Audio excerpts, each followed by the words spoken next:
And now, they left the piney woods of East Texas, lured by the bright lights of Big D. Please welcome Tyler's most beautiful daughter, Annette Simmons, and two of Tyler's biggest hunks, Paul Bass and Steve Blow, as they set a spell and engage in a little country fried chit-chat. Thank you, thank you. Well, we very well may be making history here today. I don't know that three people from Tyler have ever sat on a Dallas stage together before. There may be a law against it, I don't know. Well, the one leaving town one time, we put three of us on the stage. Three on the stage, all right. Ran us out. Well, we're honored to be here, and I just want you to know, just so it'll be clear that you really are looking at something special here, because Annette here reached the pinnacle of East Texas culture. She was a Tyler Junior College Apache Belle.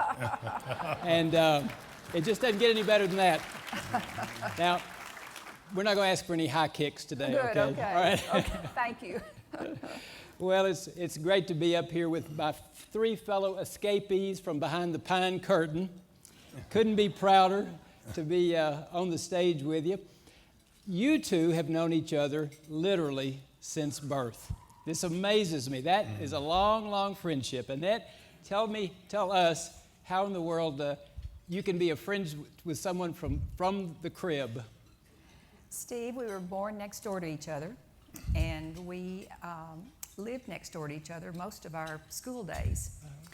And our parents were best friends, and we were their only children.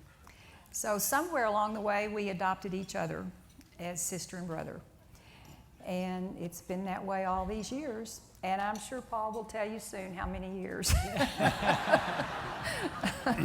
Do I dare ask who's older? Well, I don't talk about it in public normally. I will say that in April I'll be 74. And I'm exactly 6 months older than Annette is. There's nobody here that can do that math, I'm sure. Well, next 26th, her birthday, she'll be my age finally. That's right. Happy birthday this week. Yeah. Oh, my goodness. Well, that's, now, she uses this phrase like brother and sister. Paul, I'm going to put you on the spot. Never was a crush on that cute girl next door? No, we're too close. Yeah. I was busy trying to set her up with dates who she didn't like any of them. And I would tell them to call Annette. She can hardly wait for the call. She'd call me and said, "Why did Billy Bob McCool call me?" Now, Billy Bob was cute. He's about 4 feet in junior high. Weighed 180 pounds. Looked like a sack of potatoes. But he was the best defensive guard we had on the junior high team. But before we get too far, Steve, I wanted to clear up a couple of things that Boone mentioned a while ago. All right, feel free. One of them being, unless you're deaf or blind, you probably know Boone just finished his third book. He has promised Madeline and me both, but before his next birthday, he's going to read a fourth one.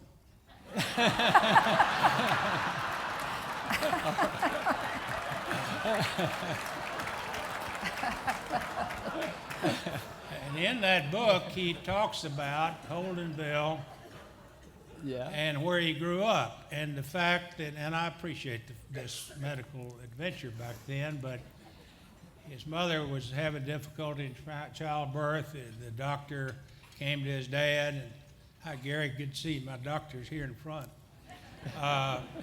Came to his dad and said the only way that we could make this work for both the mother and the child is a C-section. Now, what's interesting to me, and this is outlined in his book, what's interesting to me is that they didn't do another one for 25 years. You saw Boone standing up here, so I rest my case.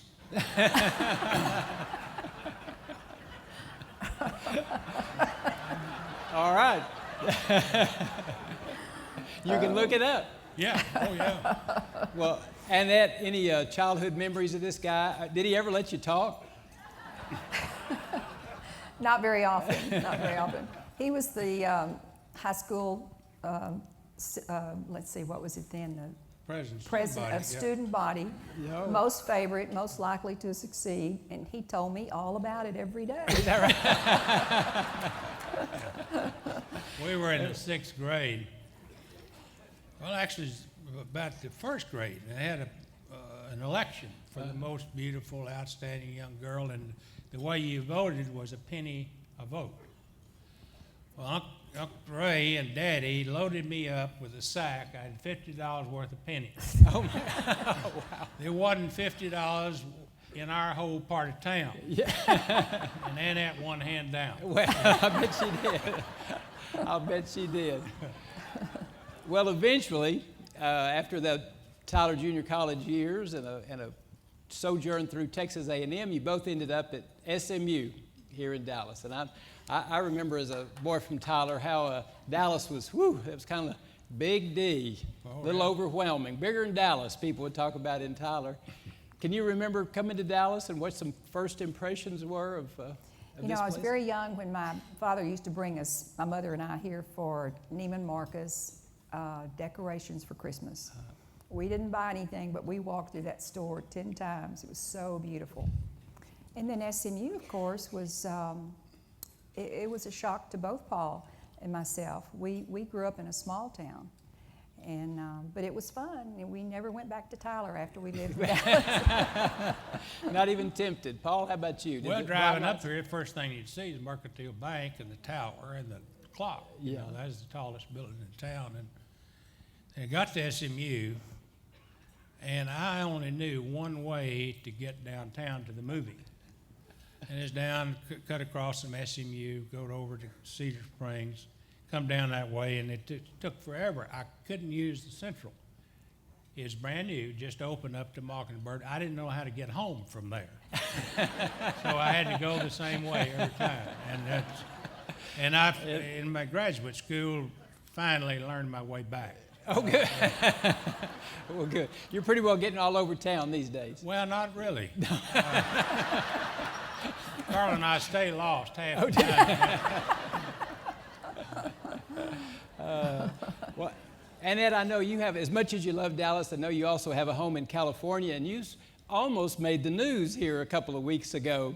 We did, Steve. Tell us a little bit about that. It was a frightening experience. We had about 12 minutes to get out of the house. Fires, the California wildfires were it was. down the street. It was very close to us, and we ran. I mean, we were running when we finally got out. There were embers falling in our driveway. Oh, my goodness. It was frightening, but the house was saved. It went down both sides of our property, however, and just missed the house. So thank goodness. Speaking of that house, you have a rather famous neighbor there who has spoken of you on national television several times. How in the world do you get to be dear, dear friends with Oprah Winfrey? Well, you know, it's a fun story. She bought a house there, and she asked to see our property. She wanted to come visit, and I said, of course, I'd love to have her for tea. And my friend said, no, she wants to come for dinner. And I said, dinner? What do you feed Oprah Winfrey? A lot. Feed her a lot. So, of course,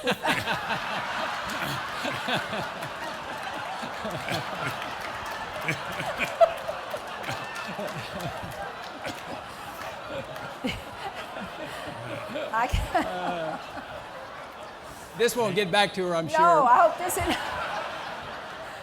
this is not on quote me on that. So she came to dinner, and she was delightful.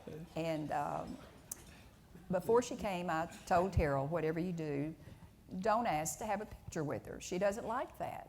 So I don't think it was 10 minutes till I overheard him say, okay, Oprah, where do you want the picture made?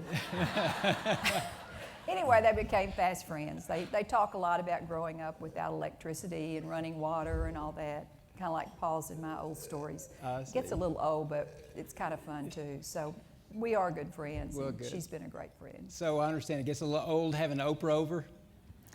Not exactly. It's still kind of a fun thing when she calls. And you don't let Harold talk politics with her? Oh, no. Okay, all right, good. So, Paul, got any friends that can top Oprah? Oh, they're all in this room. Right here. Good answer, good answer. But I have heard stories about a certain Uncle Curtis. Now, maybe I should start with Annette. Is Uncle Curtis real? He's so real. He was so real. Is that right? Okay. Yeah. So this is not one of Paul's He figments. made Paul the speaker he is. Is that right? Okay. Well, tell us a little bit about Uncle Curtis. Well, of course, you know where he's buried. You and I I talked do. the other day He's- about the cemetery, and he's Lot- right there on the highway, so he can see things. Mount Going Sylvan, right. Texas. Right. But no, he's the one out there, the one on the way to the airport. Oh, okay, Yeah. Memorial Gardens. My The rest of- grandparents that are in The rest of our people are buried in the Mount Sylvan Cemetery. That's right. And I send money every year to maintain the grass, which there isn't any. And Sticker burrs. yeah, that's right. And the roads are too. Uncle Curtis was an interesting fellow. He's highly well-read and educated. He went to Tyler Commercial College, learned how to type and do ad machine, all in the same 2 years. Had a lot of vision. Really taught me a lot to think through things and be fairly slow when I enunciated my thoughts. And one of his first discoveries, and a lot of you have heard this because I've talked about it for years, that he's the guy that first espoused the theory that mobile home parks cause tornadoes, you know. He's the one. Huh? But he didn't ever finish school. This is the first 2 years of commercial college. Of course, Daddy went to third grade. So Uncle Curtis was highly educated in Daddy's mind. But he was an interesting guy. He and my dad became business partners later in life, and he was kind of the bookkeeper and the secretary, and Daddy'd say, Curtis, take a letter. Daddy's fixing to type a note, or have him type a note to evict someone out of a rent house, and Uncle Curtis would wheel around with his typewriter and said, shoot, and he'd start typing. He never wrote it down. He would just type, but with one finger here and one here. Oh, yeah. Very good. Yeah, he's very good at it. But he had some interesting sayings. He was he read the paper. You remember the Tyler Courier Times? Certainly. Tyler Telegraph. He read those papers feverishly and was greatly concerned, and it so relates to this group here today, that so many young people, by their pictures, were passing away.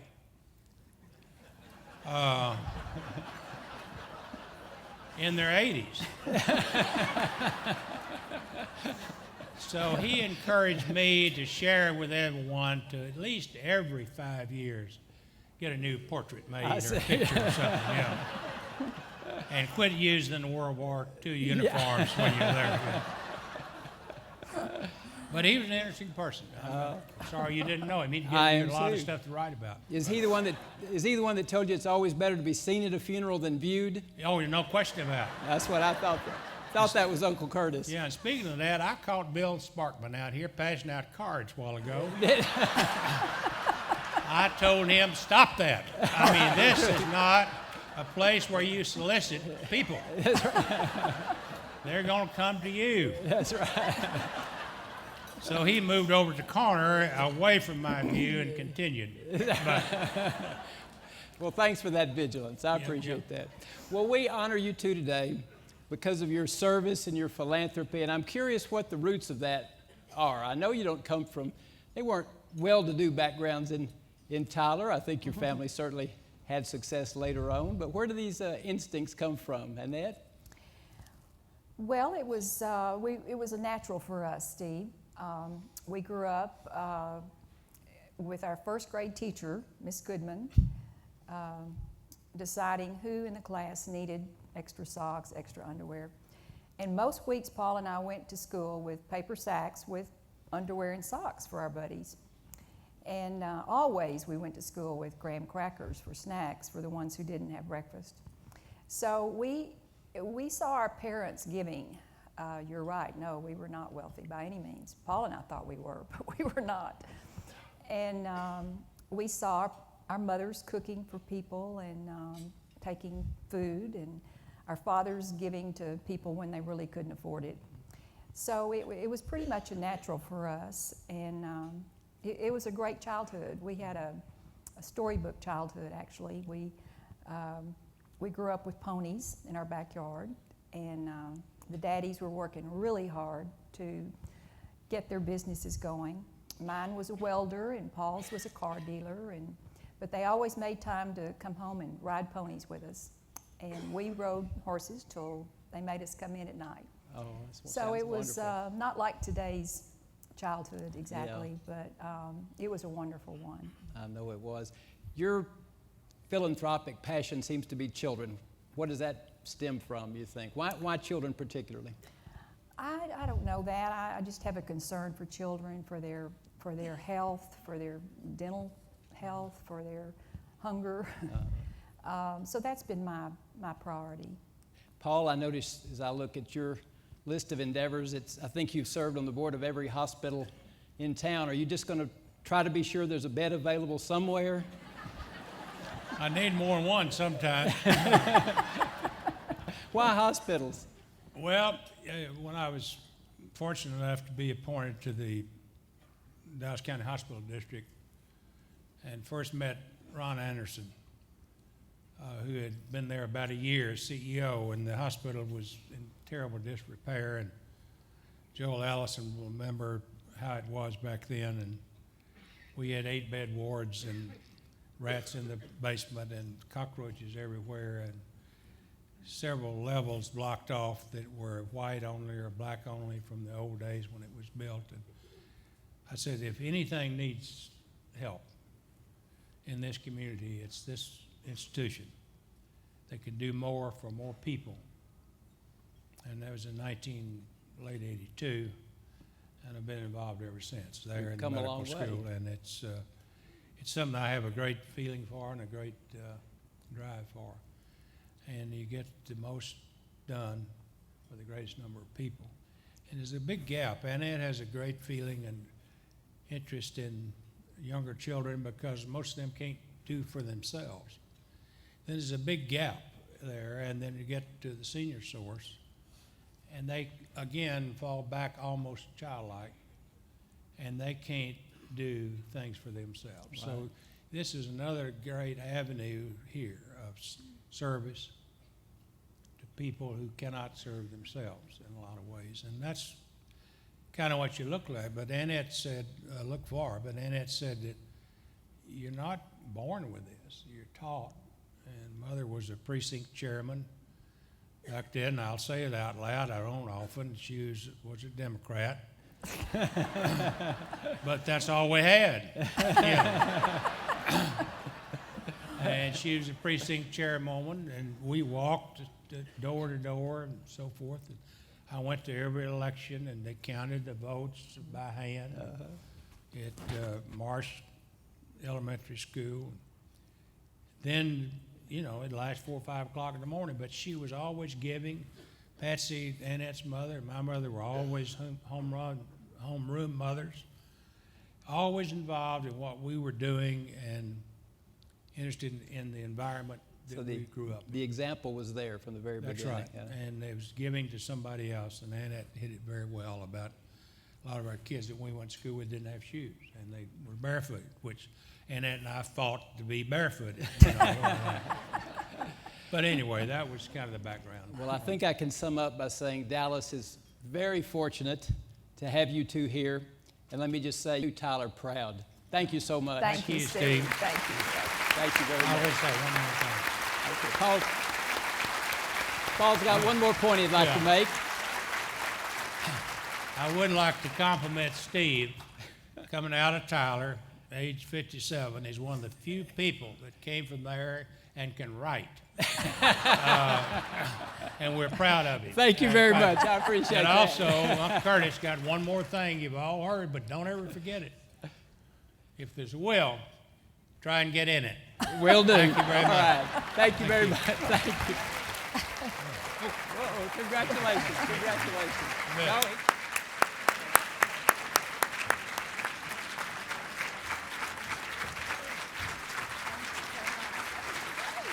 Great job. Now we're going to stand right here, and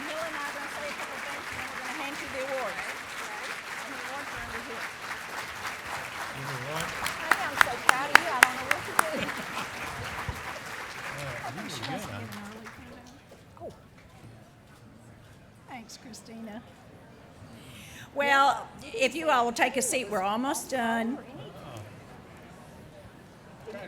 You can see that that Annette and Paul's connection started many, many years ago.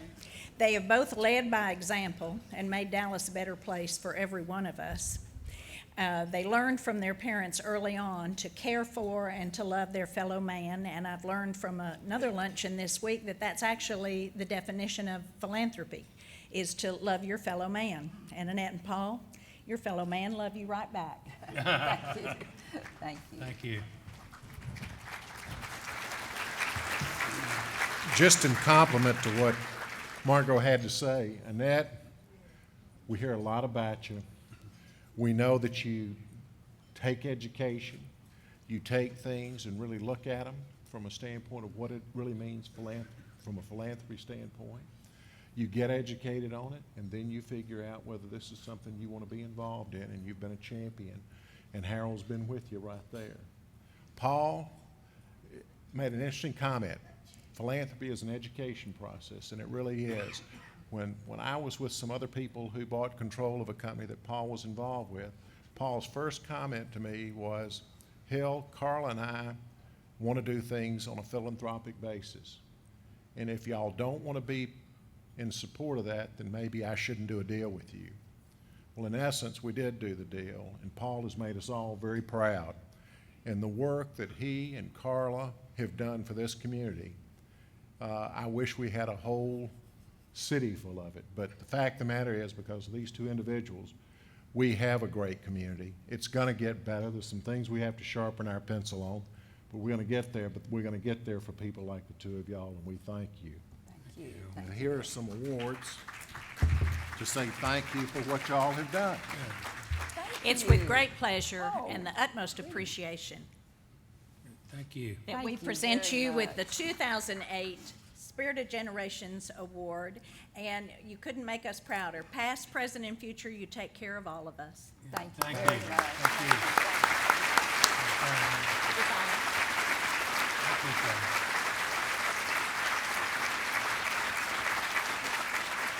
Thank you. Thank you, boy. Appreciate it. Nice job. Thank you, Margot.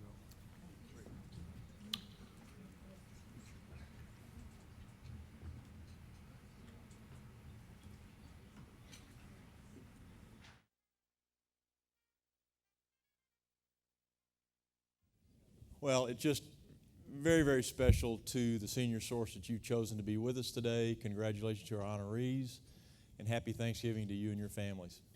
Drive safely.